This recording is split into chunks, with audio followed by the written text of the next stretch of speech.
সেই ফ্লেভার, সেই স্বাদ, অনেক স্মেল বের হয়েছে। ধনিয়া পাতাটা উপর দিয়ে আবার ছড়িয়ে দিলাম, খুবই ইয়ামি হয়েছে। ছোটো মাছের চচ্চড়ি একদম শুকায় ফেলছে।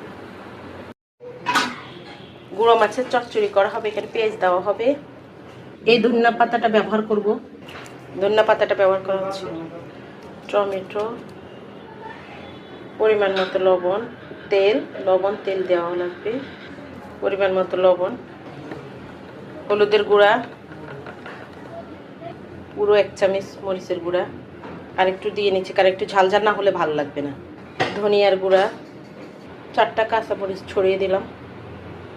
এবার মেখে মেখে এভাবে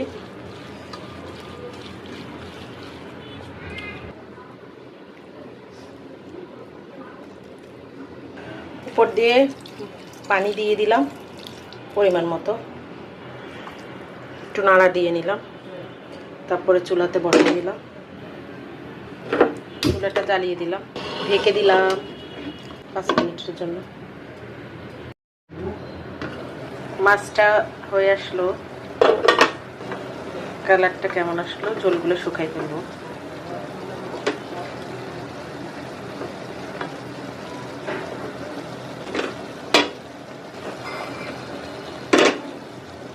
একদম ঝোলগুলো শুকাই ফেলবো।